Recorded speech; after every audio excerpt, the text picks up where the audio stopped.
Fragments and silicon can make even a country cry.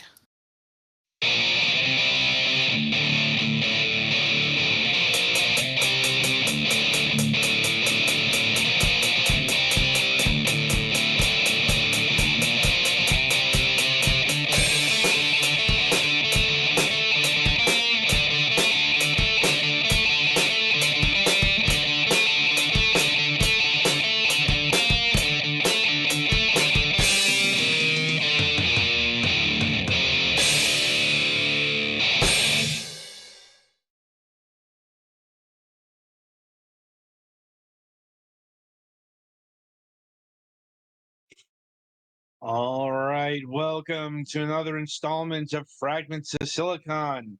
I'm your host, Adam. Joining me as always, our Galax and Petty fan. And yeah, so let's get to the daily, weekly news brief, as it is. Galax, why don't you start us off this week? Well, I feel like it's been a pretty low-key week so far this week. Especially considered Uh, relatively. yeah. Uh, I mean, Tears of the Kingdom came out, and I've been playing that significantly, although I do still need to finish my catalog for the month or for the season in Splatoon 3, so I'll be going back to that sooner or later.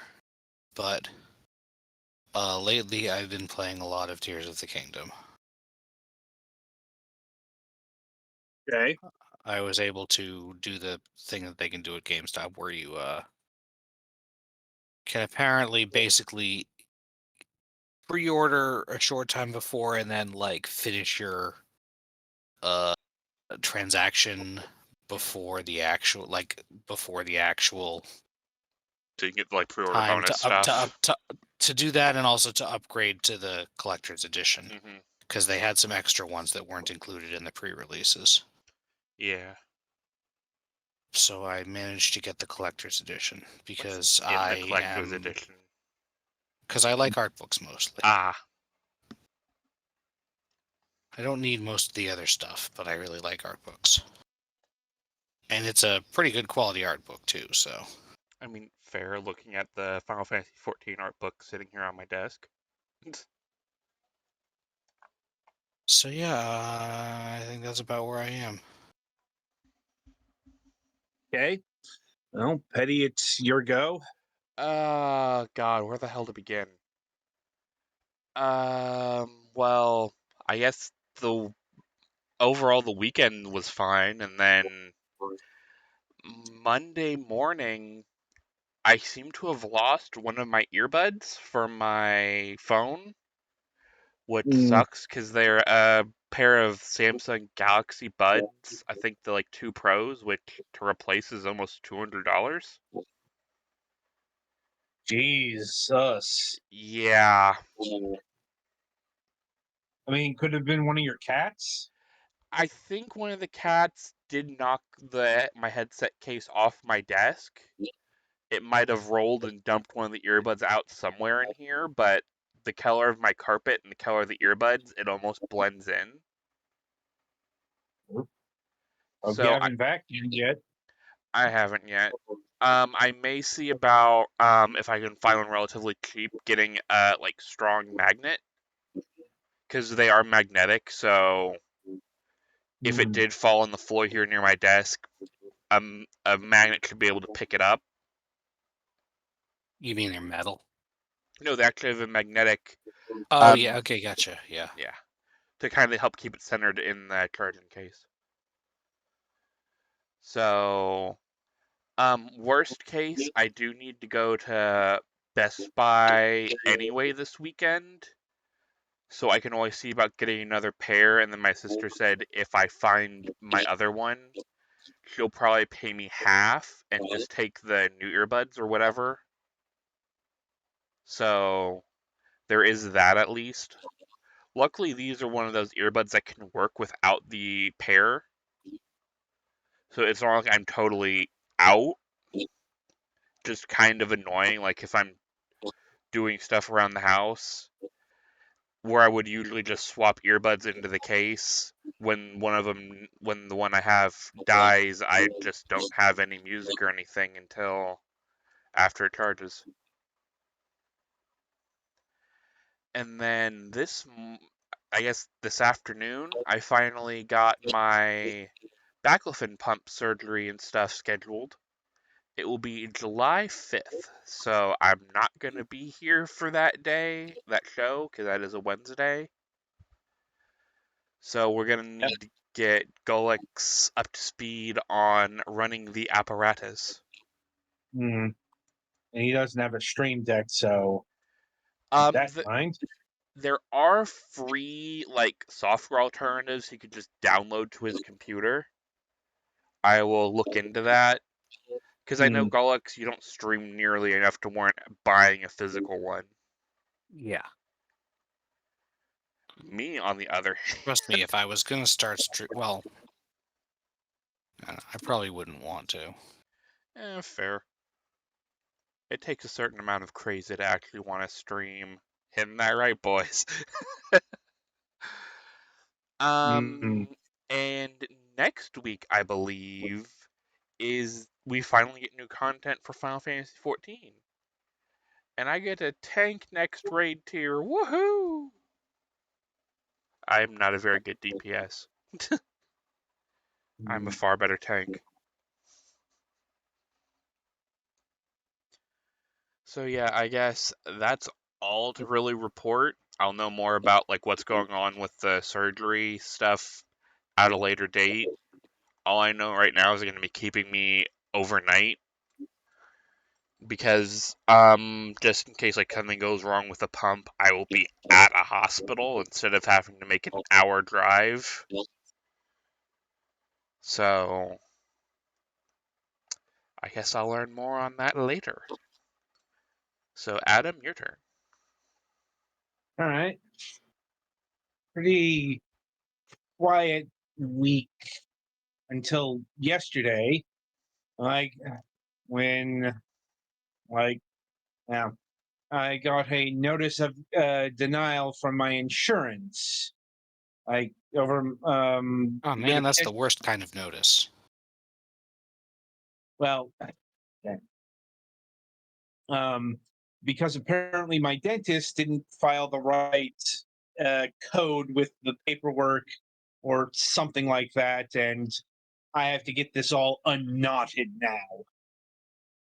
I tried today with the insurance, but they were fairly useless.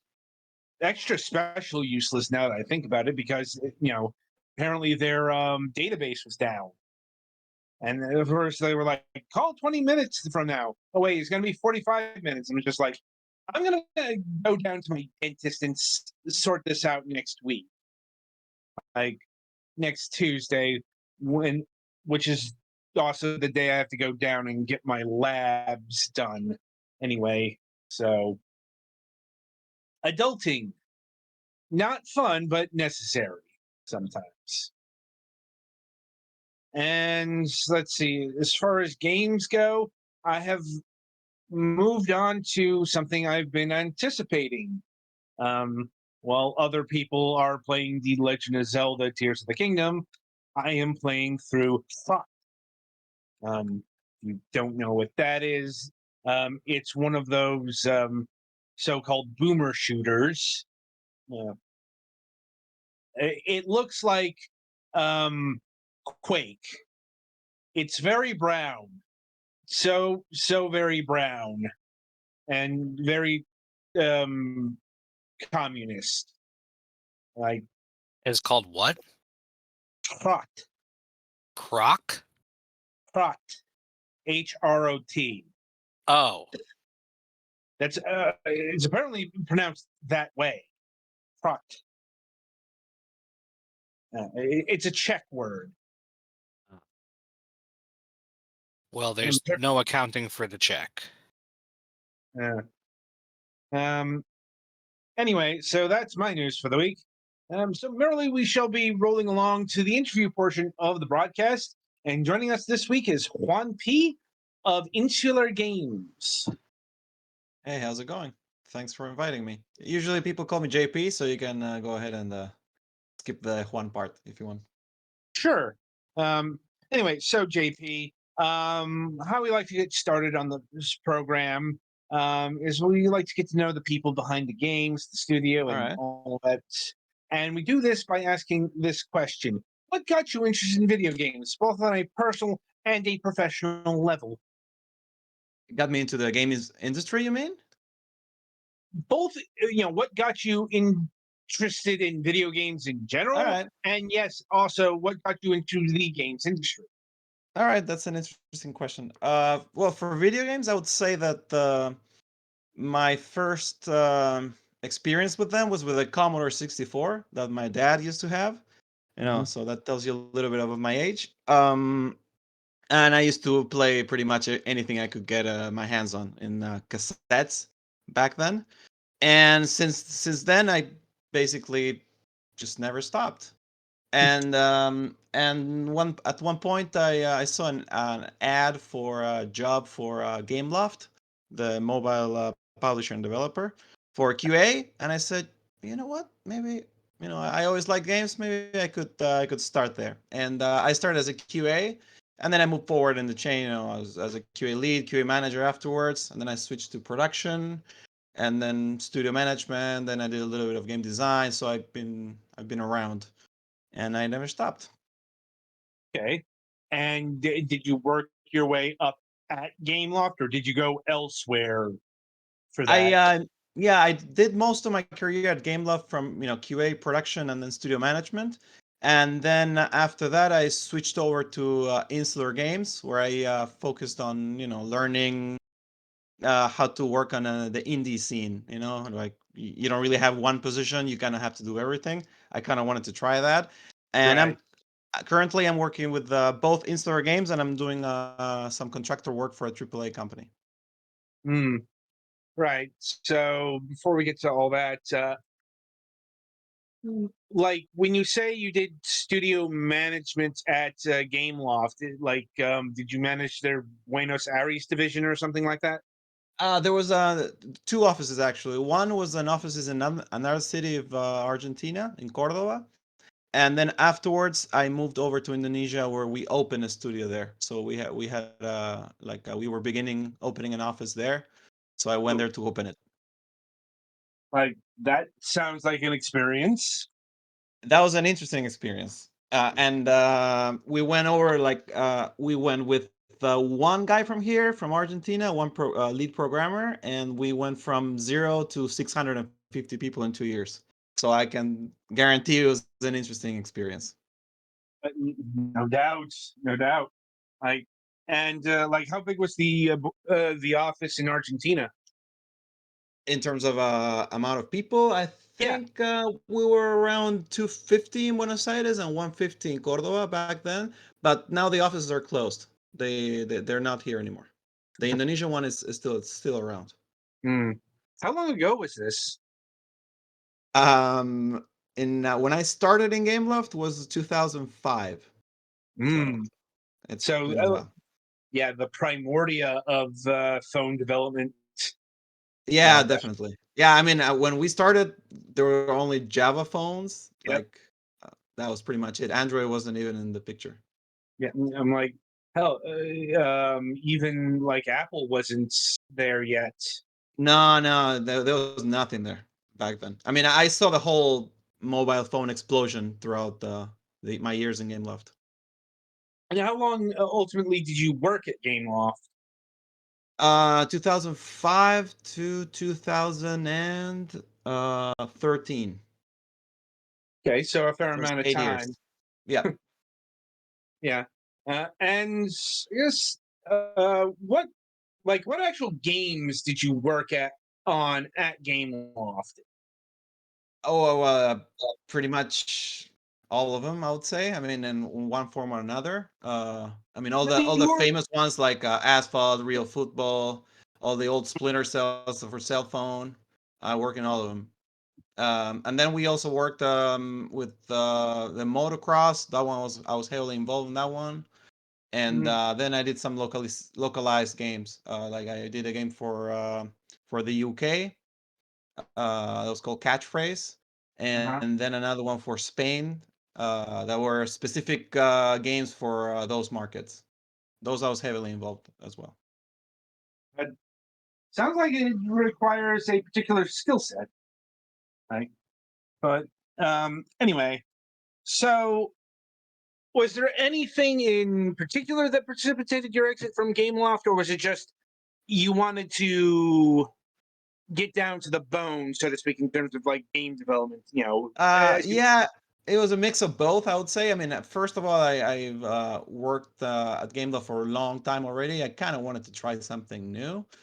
And then also I felt that I've been too long doing things that were not really game development. You know, I was doing a lot of recruitment, accounting, legal. I was handling all those things, and then at one point I realized, I joined the games industry to do games, and it's been a while I don't do one.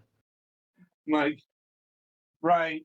And so what made you target the independent scene?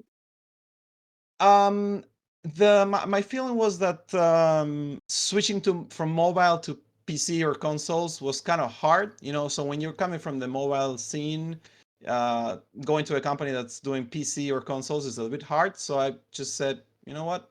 Why don't I just do it myself first, and then I'll see if I can switch over. So it's kind of and on top of that, I can have my own, full control over the design and development. But other than that, I thought I wanted to move to PC. You know, I'm more of a PC player, so mobile. I felt that it was time to move on, and I haven't really played much mobile since then. Really noted. Well, so I suppose the question that comes to mind here is, was that notion correct? Was it a difficult leap to go from mobile game development to PC game development? Um, I would say they're different. I wouldn't really say they're one is harder than the other. I feel that the mobile is really, really. I mean, it's just so crowded. At least back then when I did the switch. Now I feel that everything's I don't know, much easier because you have a whole bunch of engines. You have a lot of documentation everywhere. You have source codes even. So it's easier than ever to develop a game. Back in the day, you had to develop your own game engine. Yeah, correct. Yeah, it was much tougher. And I think it was still the right choice. I'm more comfortable working on PC. Good, that's good. And how big was Insular Games when you first opened it in 2013? No, we were just ex co-workers that Uh, wanted to give it a shot. So we were two programmers, three artists, and me. So we were six. And then there was another guy doing the sound, but he was not really part. He just joined to make the sound. right, a contractor, if you will. Yeah, correct. Yeah, and still that's a fair amount. That's a fair sized indie team, for, especially getting started. Yep. Now, was Gravitators your first project, or did you work on other stuff before and build up towards making Gravitators? Well, no, the for like publishing a game, it was the first one. In between, we did other work, but for other people, like we were contracted by clients. So Well, I we mean, kind of funded ourselves doing work for others while we developed this game. okay, so kind of a so this is your first original project. That is Um, correct. Yeah, I mean, yeah, completely original. That is owned by me. I did other original projects, but for Game Love, for example. But not right. really. It's not really a full design by me and owned by me. Let's say if you want to call it that way. I mean, done by Insular Games, I guess, is the best way to put it. Correct. Yeah. Yeah. Um, and before we get into the nuts and bolts of the development of Gravitators, I suppose we should actually get into what it is. What's the game about? You mean? Yeah, yeah. Yeah. Okay. Well, it's a twin stick shooter. Uh-huh. And well, I mentioned at the beginning of the interview that my first experience with games was with the Commodore 64. There used to be a game there that's called Thrust. and it was it's kind of like a subgenre of maybe shooters. It's called cave flyers genre. So you just go into little caves and you fight gravity. Gravity is part of the challenge and the experience. And the game was really hard, really frustrating, but I loved it. It was super fun. So when I decided to come up with an idea of a game, I thought I would like to give it a modern spin to that really old game that I used to love, and that's how it came to be.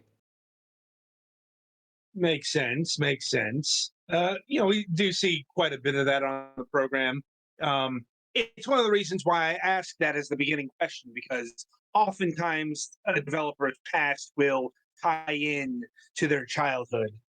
Oh, Um, definitely. I completely agree. I mean, everybody I know in the industry has had some sort of experience that was a mind opening and yeah, that made them decide to go into the industry. I guess it's all arts are that way. yeah. I suppose I mean, you always that is hear that it. the actors and actresses, they always say that they knew that they wanted to do that since they were kids. Hmm. Perhaps it is a certain disposition. I'm sure the reasons are manifold, but Yeah, definitely. anyway, yeah, it's like Gravitators here reminded me of a game called Gravitar. I'm not Yeah, sure. correct. Yeah, definitely. I mean, before starting with the game, I pretty much played every single game that has either gravity or just regular twin stick shooters. So Hmm. yeah, to compare, see what worked, see what didn't work, get inspiration, so I could just use it for the game. Right. And the next question that comes to mind here is, what sort of twist or spin or unique designation that makes this modern, if you will? Okay, that's an interesting question. So, well, obviously the graphics first, compared to usually all this Cape Flyer old shooter games are have this vectorized neon sort of graphics, rasterized. So for Right. this one, we tried different alternatives from pixel to sort of 3D, and then in the end we decided to go with this kind of a low poly 2D style.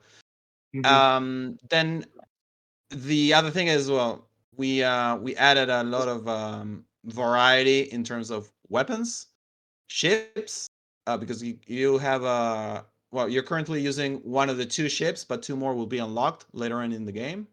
And then a bunch of enemies, activities, types of levels. We have different missions. Usually for the old Cape Flyer games, you just navigate a level, kill a bunch of either cannons or simple enemies, and sometimes you need to destroy some sort of uh, core or a nucleus that makes everything explode. For this one, what we decided is okay, we just add different objectives, different types of missions. So on this one, for example, the first ones you just need to destroy, and then you go up, and then you just go inside that space station, and it will yeah, you just press there and you go. But then others you need to chase a guy down, and then in others you need to rescue pods for civilians. So we kind of played around with different kinds of missions, always with the core mechanic of gravity. Mm. And how how strong is the gravity in this game, or rather, like this is based off of actual Newtonian physics, but I'm wondering, does the gravity change from level to level?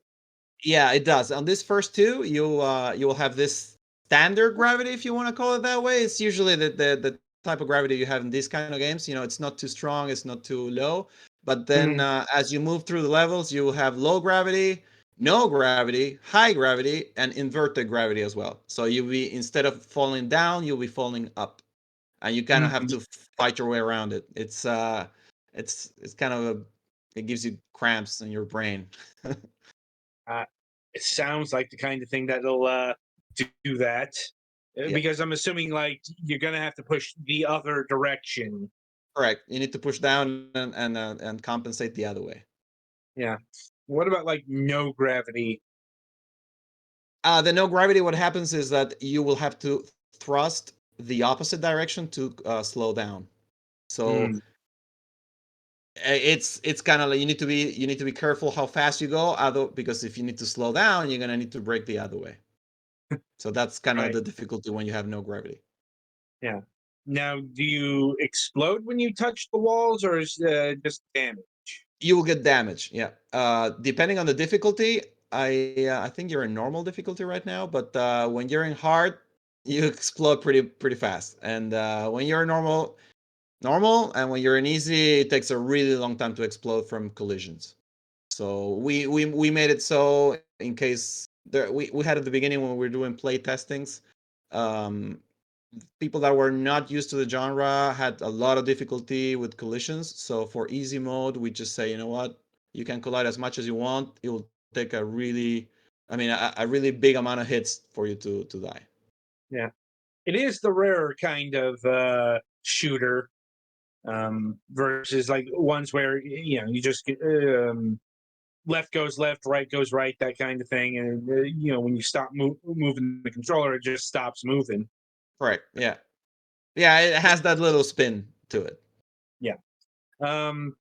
Anyway, so I see the ship here has like a kind of electric laser, I'm guessing. As a Um, weapon, you mean? yeah, yeah. Yeah. Like, So basically, each ship has its Adam, it's top. clearly a spaghetti beam. Yeah, that nobody ever described it that way, but now that you say so, you could see it as a spaghetti. Yeah, you're just missing the bolognese or some other sauce though. Yeah. We could add it as an effect.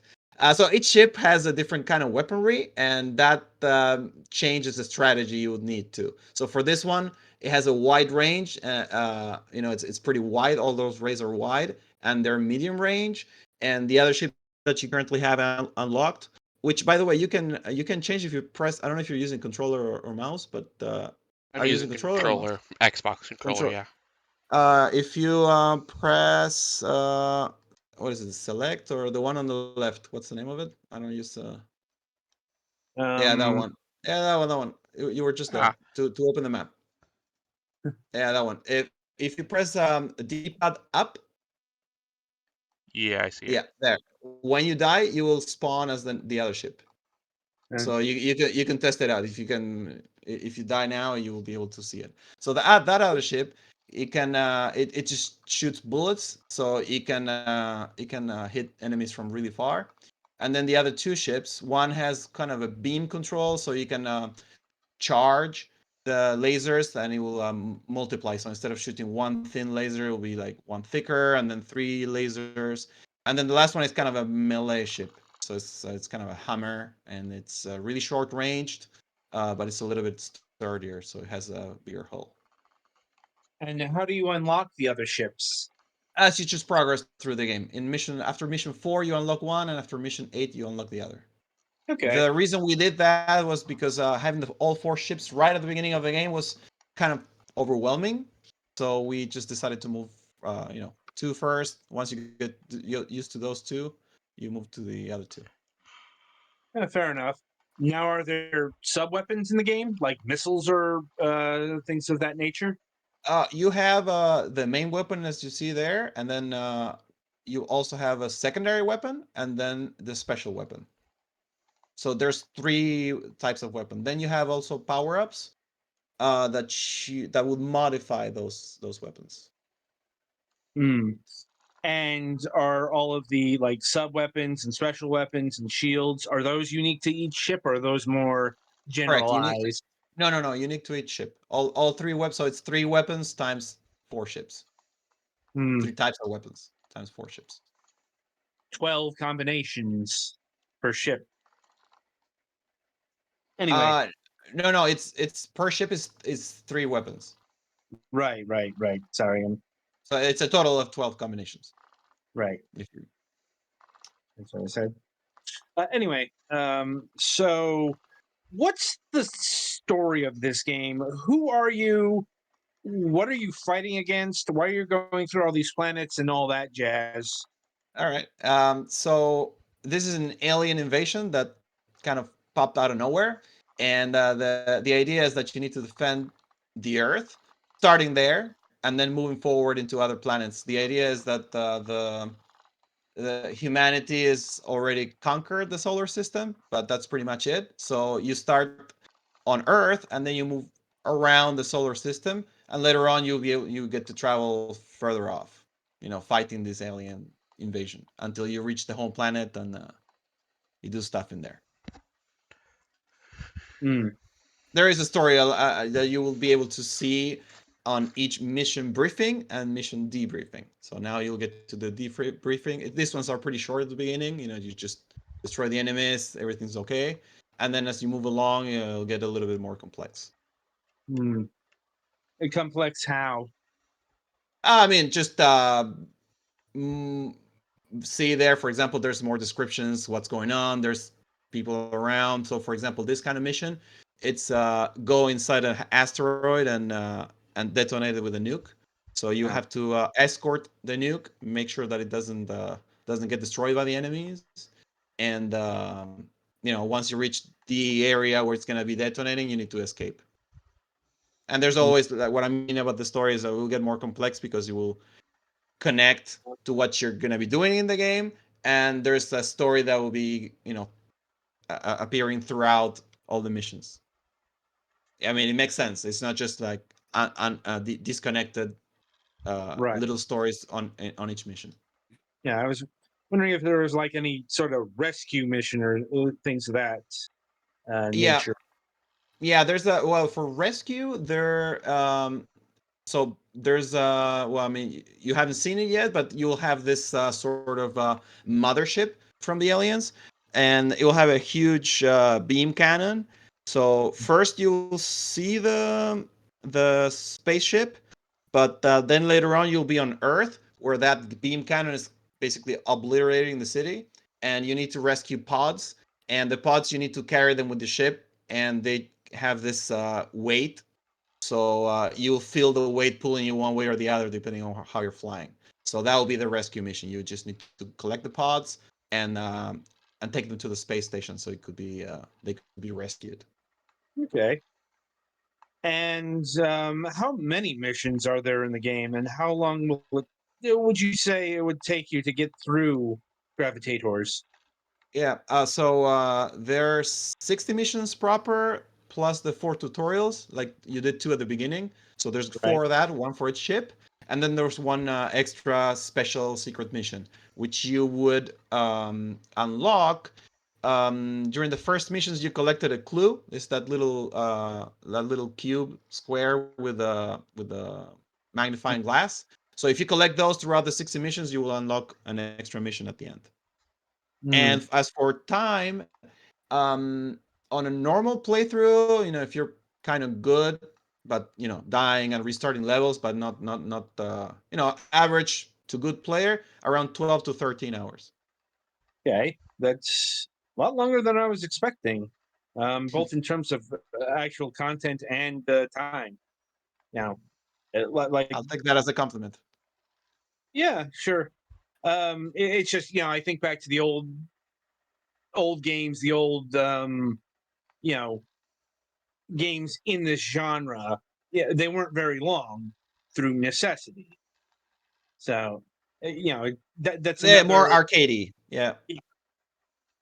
Yeah, like you wouldn't expect a game on the Commodore 64 necessarily to, where you shoot things to last 12 hours. Definitely not. Yeah. I mean, it was long only because it was just so hard. It's Yeah, impossibly hard. Way harder than this one. yeah. That's how they wrung out the purchase dollars a lot back in the day. Yeah. Um, so anyway, uh, how long did you ultimately end up working on Gravitators? The duration of the project, it was around 5 years, give or take, but with spaces in between because we were doing other stuff. Hmm. But the from start to finish, it was around 5 years. Yeah, that sounds about right for even a quote unquote small project. Yeah, it always lasts longer than you want. especially when it's your own project and you don't really have any deadlines coming from someone else. So we just I mean, took the time, did it well. it's probably one of, if not the most familiar story we get on this program. If we had a You know, dollar every time we had that story, we'd have a if lot we of had it. dollars. Of Yeah. extensions in game development. Mm, Yeah, Oh, yeah. Especially the time.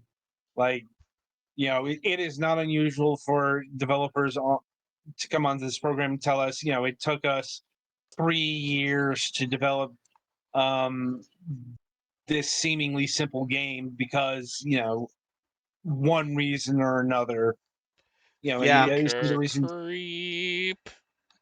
yeah. that It's is one reason. yeah, definitely. I agree 100%. Sometimes it's just one person developing a game, and um, that just takes a long time, or yeah, it's like this was a part-time thing and you had to work on other stuff because bills need to be paid. Right. Yeah, all sorts. That being said, from what I can see, this game came out a couple of years ago. That's right. Um, Yeah, in end of 2021. yeah, and so how has it sold? I wouldn't say very well. I mean, it has had decent sales at the beginning, and then it faded off rather quick. So I wouldn't call it a financial success. Was that anything to be concerned about in terms of Insular Well, games? I would say that pretty much anybody that's developing a game and then publishing it would like the game to go well or to do very successfully, so you can continue doing games. At some point during development, after playtest and trying to create reach the target audience, I realized that it was gonna be really, really hard to achieve that. So I kind of made peace with it half along the way. But at the same time, I didn't want to stop the development because I just wanted to finish it. Mm, So yeah, I mean, I would have liked it to be more successful, but at the same time, I would say that part of the challenge was doing a full game, finishing a game, getting the experience, and working. So in that regard, I consider it a success. Definitely not the financial one. mm. We've heard that story as well on this program. Especially Yeah, when I'm it sure of comes it. to uh, well, the indie scene is a very crowded one, Definitely. and Yeah. Well, something that happened was that when I started with the game, it wasn't as crowded as when I finished the game. In those 5 years, it just exploded. I remember looking at the charts on Steam releases per day or per week or per month, and it Mhm. just exploded. It was crazy the difference between the moment I started and the moment I was finishing. So yeah, yeah, Oh it got yeah. really crowded. I mean, at the beginning, you couldn't even sell on Steam. When I started, there was still green light, so you had to get the right. upvotes and all that. So when I started, it was still like that. And then at some point, they opened it up, and you know, we all know what happened. Yep. Um, is Gravitators only available on Steam, or is it like on GOG or the Epic Game Store? It's on Steam and on Humble Bundle, and currently it's being developed by a porting company for all the consoles. Okay. So it's being Um, developed, but not by us. We were contacted by a company. We struck a deal, and they're developing the game. I'm not really sure the release date though, but yeah. it's supposed to be sometime this year. Okay. Uh, I'm guessing this company must remain anonymous currently, Yeah, but uh, yeah. I'm not in the liberty to discuss, like yeah. stuff yet. But Uh, I'm trying to word this carefully. It all sounds right. like they approached you about bringing Gravitators to consoles. Correct. Yeah. Okay, which is interesting in and of itself. Um, and can you say how long ago they started up porting duties? It was after we released already, so I would say mid the following year, so 2022, sometime. Okay. Yeah, sometime in 2022. It was after our release. Yeah. And I'm assuming this game was built on the Unity engine. Unity, that's correct. Yeah. Okay, which means porting won't be that difficult with some asterisks here. Yeah, I mean it's much easier, of course, than having some custom engine or anything like that. That definitely much easier. On our side, what we felt was that we did not have the experience on doing consoles, so Mhm. we decided just to move on to a new project, new projects, and new stuff, and leave the porting to someone else. Okay, that does make sense. Especially since you did mention that it's coming to all the consoles. So Right, that definitely. Yeah, means it would have been too hard for us. I mean, that considering how means many we are. yeah. Well, how big is Insular Games now? Like, What do you mean? Like what we're doing? no. Like, how many people are there now? Like you No, mentioned. we're the same people as before. We're Okay, so again we can continue working on our own projects while we support ourselves in other ways. So it's kind of a long-term project without no. loosely agreed. Okay. What I mean is, have you hired more people in the intervening Oh year? no. We just work on our own. We're not hiring anybody. Okay. Um, yeah, so we are talking about at least three, maybe five different versions because, they are still releasing PlayStation 4 and Xbox One games here in the year of 2023. Certainly a lot less, but they still happen. So, you Mhm. know, we are talking about 3 to 5 SKUs. That is quite a bit for a small team to handle at once. So, Definitely, especially if you it, would like to release on the same time. Is there also a yeah. Mac and Linux version for PC, or is it just Windows? No, that one I mean, we thought that we could develop it eventually if the game did well, but it didn't do. So I don't think it's really worth considering the player base. So we're not Okay. gonna be doing that one. At least Fair not enough. not at the moment. Yeah. So to bring things a bit full circle here, has there Yeah. any developer or publisher expressed interest in bringing this game to mobile? No. I haven't been contacted. I would say it would be a little bit hard. The game, it's everything's physics based. It's a bit Mm-hmm. consuming. We had a bit of problems with the calculations and all that. So I would say that for mobile, we would need to do some work in order to make it, run smoothly. Right. Right. Maybe not I so much mean, on. what I mean is, it wouldn't be like an easy port coming from Unity. You will need to get your hands dirty and do some heavy work. Like I'm sure there's somebody who would be able to do it, but it's just they are probably haven't expressed the interest to do it. Hmm. Yeah. Yeah. No, I Or mean, you can always get it done. It's just that how much time is gonna take you. right, Right. right. I mean, compared to And compared to money. porting to consoles, it's gonna take a significantly longer time. Hmm. That's Yes. what I mean. Because the design philosophies of a mobile title and PC and console are vastly different. Hmm. We've talked about this before. Um, anyway, so what have you been working on since Gravitators? I'm working for AAA company. I'm working for Oh, Electronic Arts, doing a oh, game which I cannot really talk about, but yeah. Ah, yes, everyone's favorite, the NDA. The NDA, yeah. yes, I mean, yeah, it's not of my own choice, but yeah. Yeah, yeah, gotta but keep the lights on. yeah.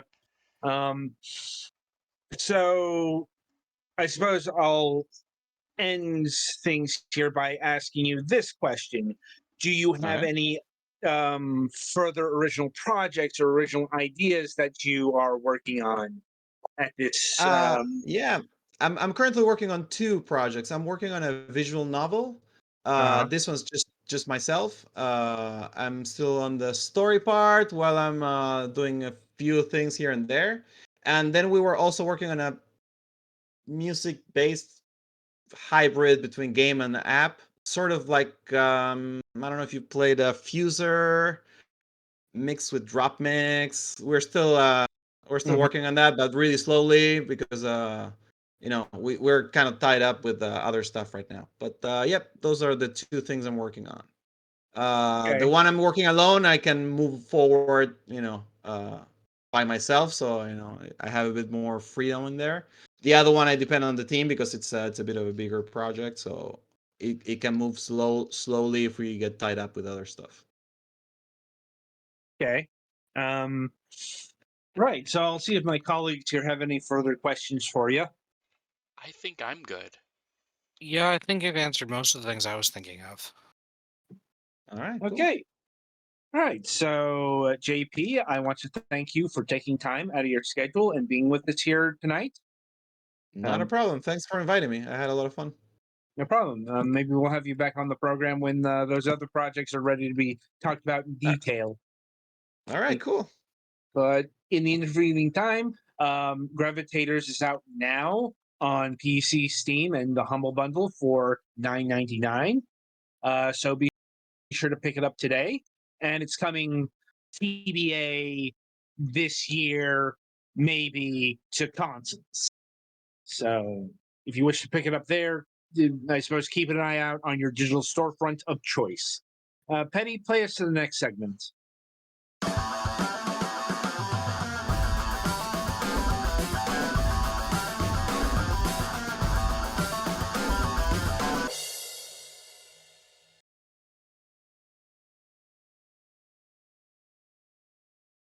All right, so welcome to the topic of discussion.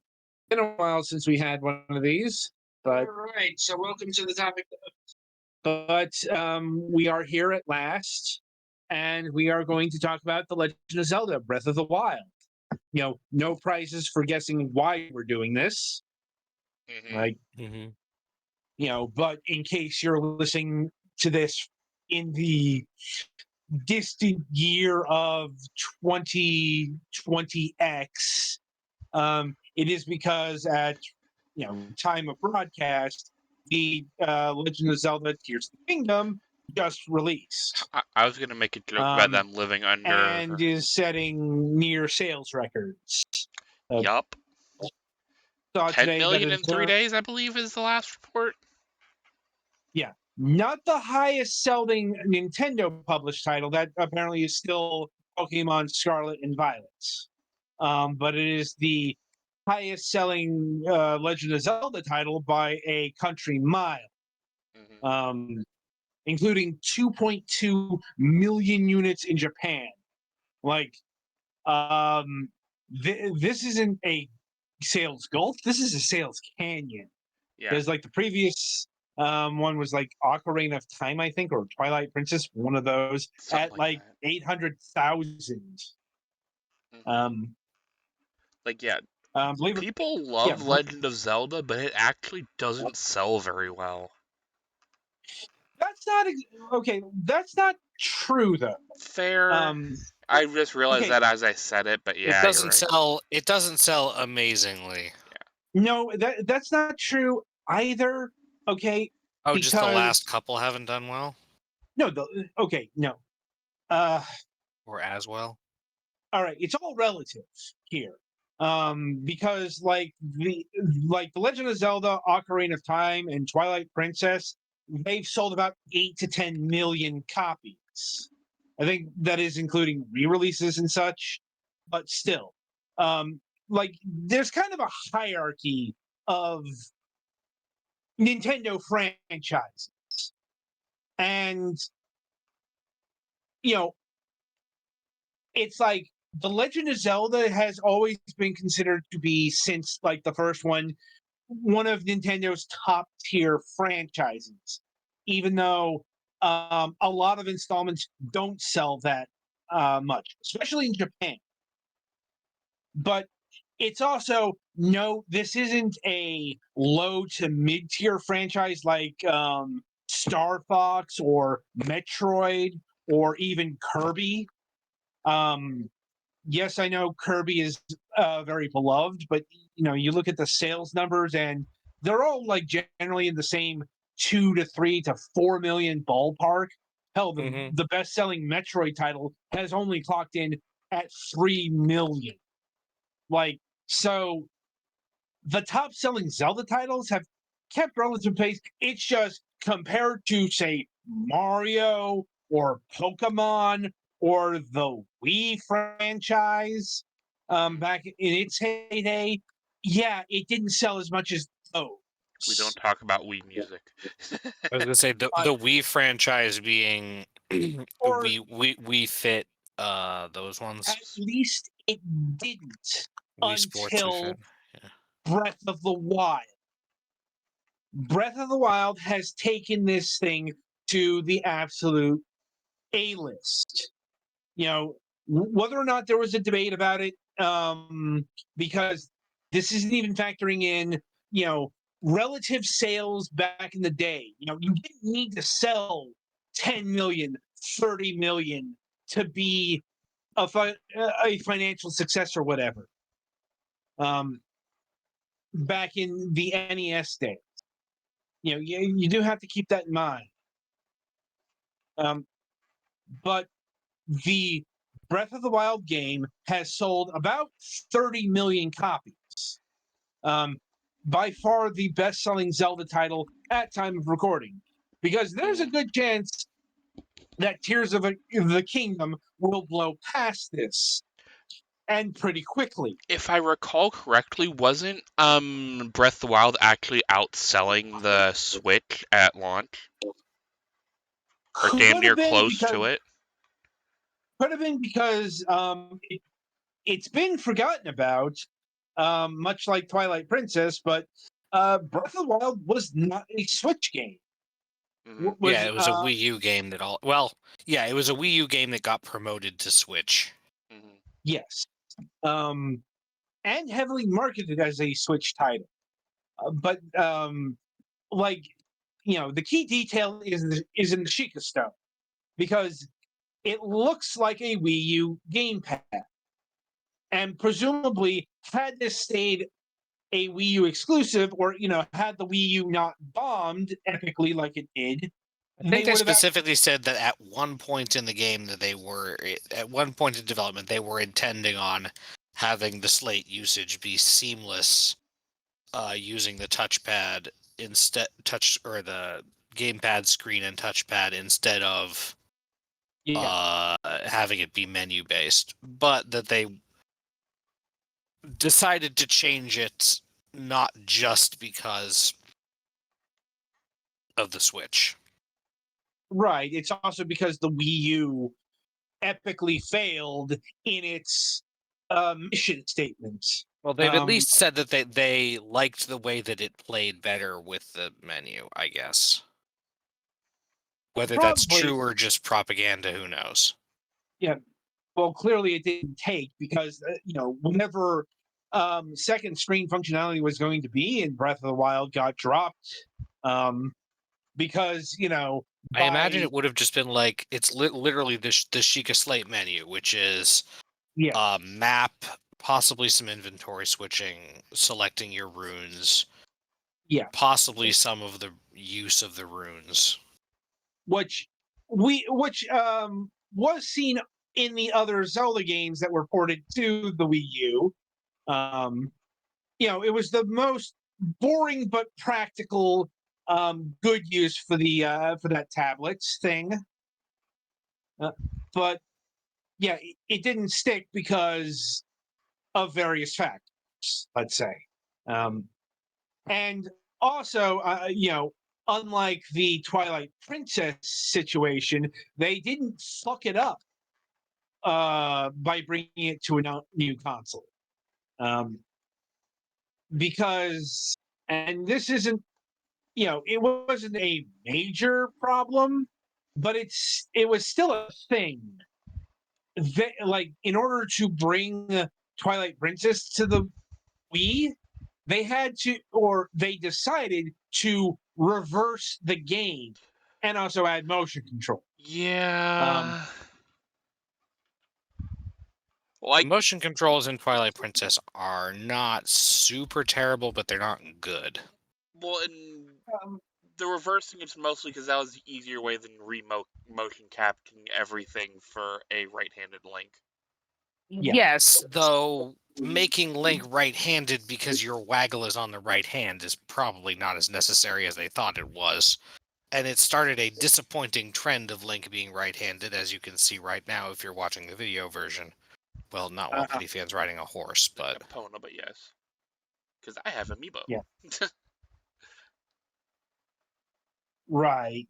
Anyway, Link is a righty in Skyward Sword, which furthered the motion control thing, and in Breath of the Wild and Tears of the Kingdom, too. Yeah, which they didn't need to do that because there are no motion controls in Breath of the Wild. At least, not required. I think this has gyro aiming, or Yes, it's not good to use for gross aiming, but it's good for fine adjustment. Yeah. right. I mean, once again, it's a situation where they're taking a game that was not natively designed for the platform and grafting it on to other functionality, sort of. Because it is worth noting that you could do gyro aiming with the Wii U gamepad as well. See It wasn't. Splatoon 1 for more information. Yes.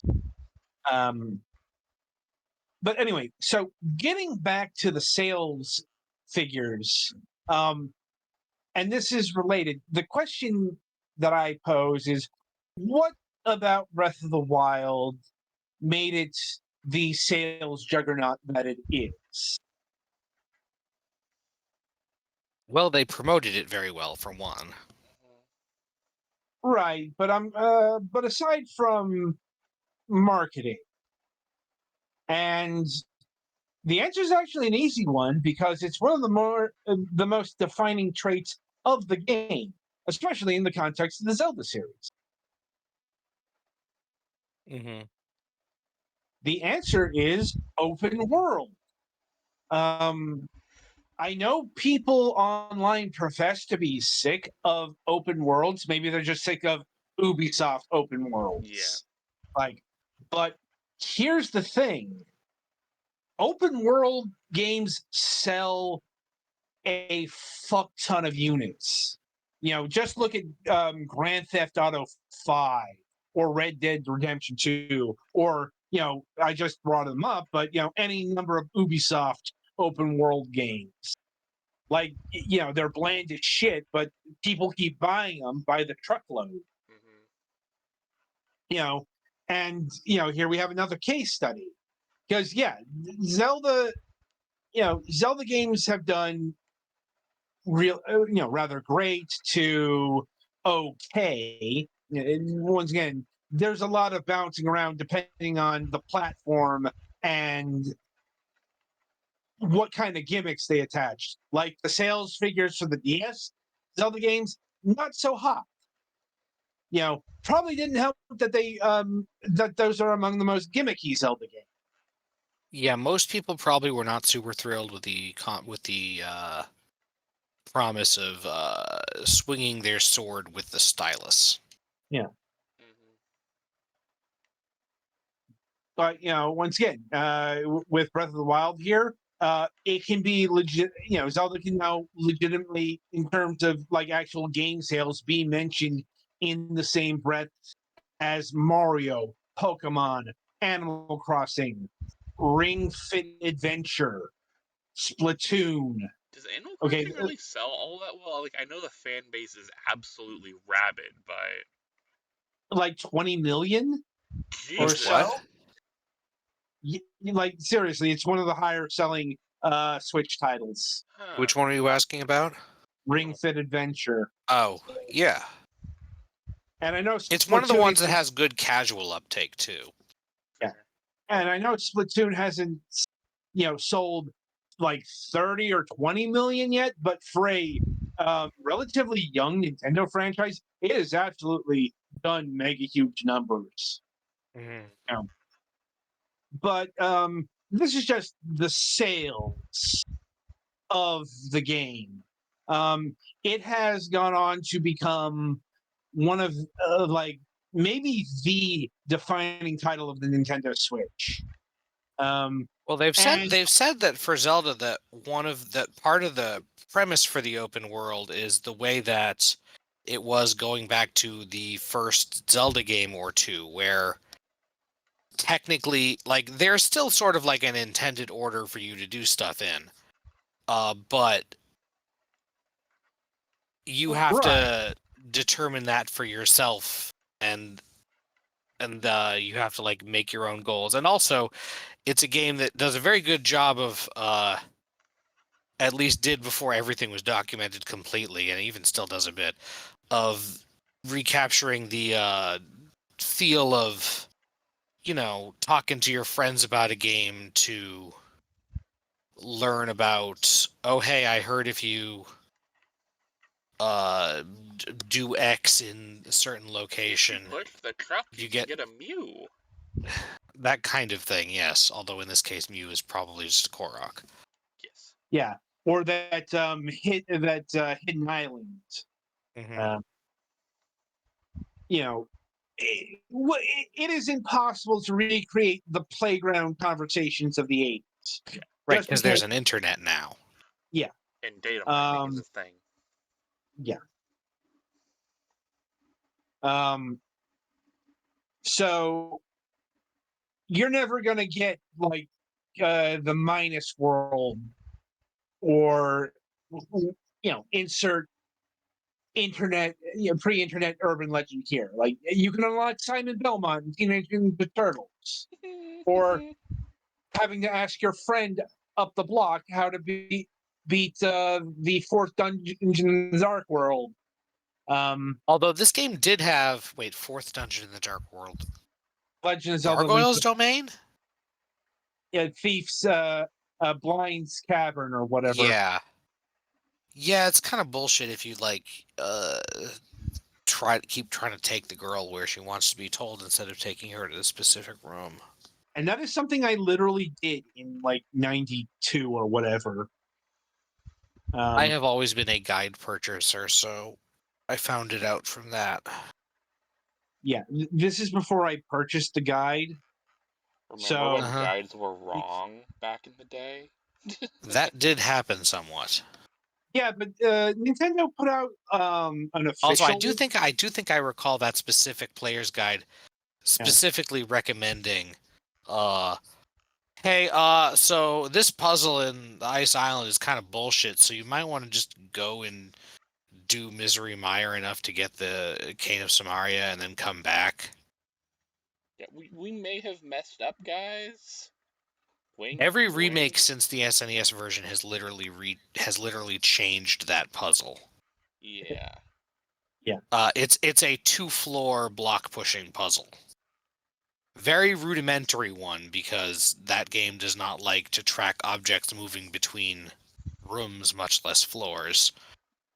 But yeah, it's kind of bullshit. But yes, guides used to be made by people who basically got the game slightly early or right at the beginning, had to play it, and then had to document their experience, rather than getting a full game Bible and dump of all of the Extra game stuff. file dumps, record stuff from the dev team.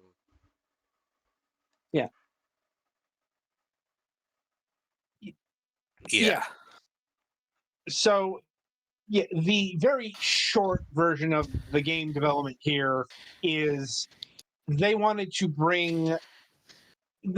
only wanted to bring Zelda back to its roots, like namely Zelda 1, but also they were in search of a solution to a problem that had cropped up online. Like, Nintendo actually listened to the online complaints, as strange as it sounds.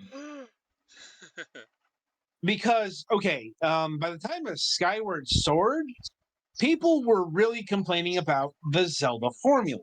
Well, Skyward Sword is a result of. Okay, so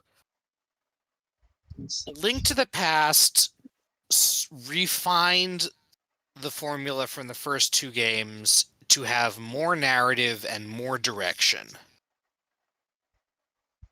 And the formula And really Ocarina of Time fairly directly brought that into the third dimension. And there's about the same amount of direction, it's just everything's in 3D now. But the next two games, well, okay, not the next two. Wind Waker has a lot of openness, but then Twilight Princess and Skyward Sword. You're missing one. Majora's Mask. Majora's Mask is also fairly linear. But there's a lot of fucking around you can do. Right, but I don't think anyone would claim Majora's Mask is actually the same as Ocarina of Time. You're right. So I'm sorry. I kind of considered that as separate because it's a direct sequel. Right, but yeah. I'm talking about like by the time of Twilight Princess, and especially Skyward Sword, people were complaining that the Zelda formula was getting stale. Right, and the part of the reason for that is because of the escalating amount of art assets and stuff, and trying to tell a dramatic story and stuff. Those games lost a lot of the fuck around ability that Wind Waker and Majora's Mask have. Right, like they're too limited and too linear and scripted. And it wasn't helped by the fact that Twilight Princess really, when you get down to it, is a lot of Ocarina of Time, but bigger and slightly different and all that. Like, except that Hyrule Field is now no longer a big open space and is instead a series of canyons. Yeah, and is tons more tedious to cross because they put the town in the center and the field surrounds it now, and there's no good way to get from one side to the other. Yeah, once the castle gets sealed off, which it is for like 2/3 of the game. Yeah. I'm like, until you unlock some of the fast track. Well, it's open at the beginning. Yeah. But then, like, after you do the first round of dungeons, it gets sealed off and then you can't. Yeah. It's hard to pass through it. Twilight Princess made some design mistakes. Especially in pacing. Like, so, long story short, Breath of the Wild is response to the linearity that had been creeping in to the Zelda game. There's still a pretty meaty tutorial, but the tutorial is almost entirely we are giving you the like there's a guy who tells you, oh, go to these 4 places and get the stuff there. Yeah, the Great Plateau is a tutorial area. It's better disguised than a lot of tutorial areas. It's an extremely open-ended tutorial where it has set pieces to give you and teach you almost everything you'll need in the game. Yeah, I'm like, but it's not like the HUD is going to be constantly popping up and going, "Oh, hey, you got that power. Use it for this thing."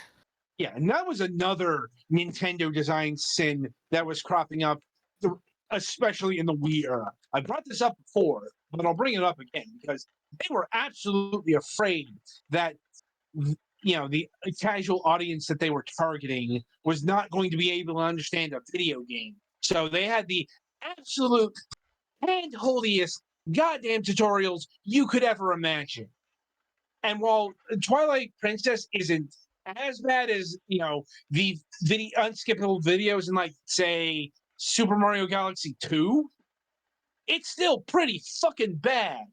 Also, the Skyward Sword remake brought it to the level of Twilight Princess, and it cut out a bunch of FI messages or made them optional, and fixed the design decision or bug. It's a little bit unclear of, well, yes, it's true the game is intended to tell you what each item is and does the first time you pick that item up.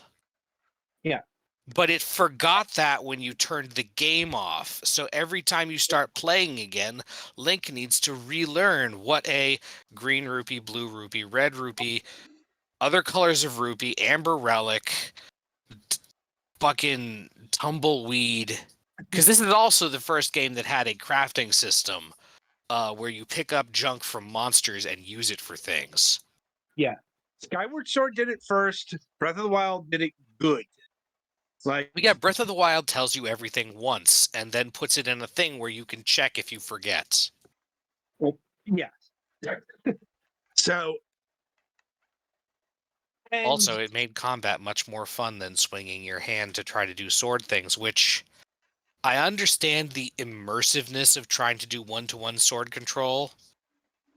And I've heard that at least on the Wii, it kind of worked pretty well.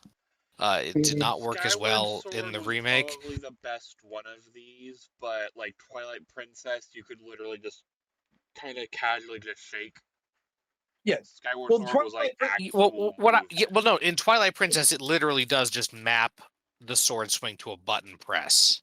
Yeah. Twilight Princess had the motion controls grafted onto it. Skyward Sword was literally built for Wii Motion Plus. But getting back to Breath of the Wild and bringing up combat, we have to delve into the controversy, and that is the degradation system. Like, See, that's not the controversy I have with that. My only thing with that is that the early weapons break slightly too fast, and the late game weapons break way too slow.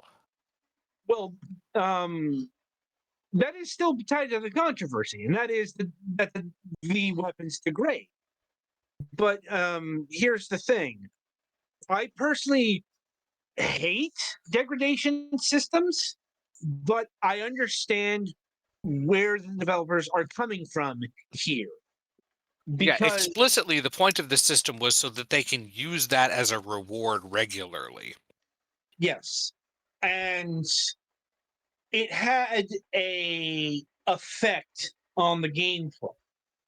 Um, one might say a detrimental aspect, but so what they did in order to one of the things to incentivize using a broad range of weapons, and not just say one weapon, but one type of weapon, is different weapons have different combat abilities, as opposed to, say, Twilight Princess Link, who has an Previously, Link has always been a sword and board guy yeah, with the addition of combat uses for magic tools like the hook shot. The bow has actually also always been important. But yeah, some of the magic tools have combat uses, and in a few games, you can get a two-handed sword as a power-up. In this game, you can pretty freely choose between sword and board, spear, or two-handed sword, assuming you can find any, right. which they're literally everywhere.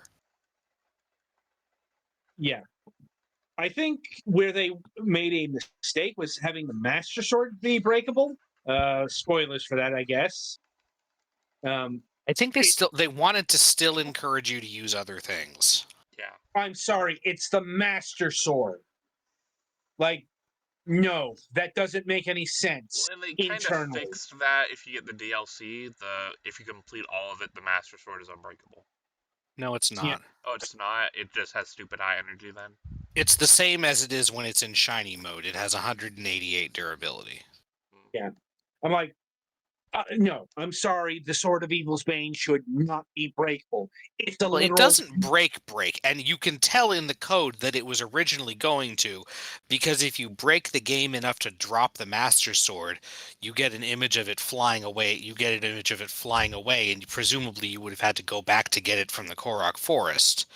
It's not broken, it just loses its power to repel evil for a while. I guess you could have also done that by having it get a lot weaker after a little while. It's still kind of stupid. Like, um, because once again, it's the Master Sword. it's not supposed to do that.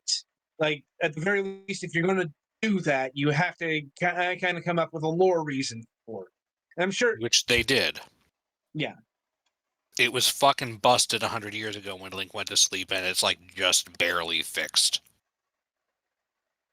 that's what you call a hand whip. Mm-hmm. Not good enough.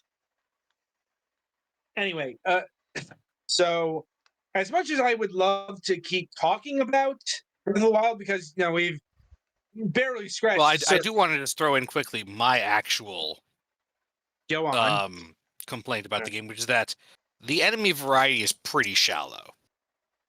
Hmm. You basically got bokoblins, moblins, Lizalfos, Keese, Lynels, and then the overworld. Oh, and Octoroks, and then animals that might get feisty, and the overworld bosses, which are Hinox's Talus and Moldugas, and the Guardians. Right. Which a lot of other Zelda games, even if they didn't behave that different, like in the 2D games, pretty much the only difference between a Goria and a Moblin is whether it throws spears or boomerangs at you. But it just doesn't have a whole lot of, like, you're always fighting pretty much the same thing wherever you go. Yeah. We haven't Sorry. even gotten to the dungeon controversy yet. But that's the thing. There's just so much to talk about with this game. But Mhm. unfortunately, we do need to wrap this up because it's not too far away from the MSP broadcast. Mhm. And we have to start getting set up for that. So we'll conclude things here. Anyway, so coming up on the week ahead, no Friday show this week, and coming up on the Sunday reviews, we'll be having reviews of Spin Rhythm XD, Downhill Madness, Puzzle Vacations Ireland, and Murkoff. So look for those, and until next time, I shall wish you good gaming.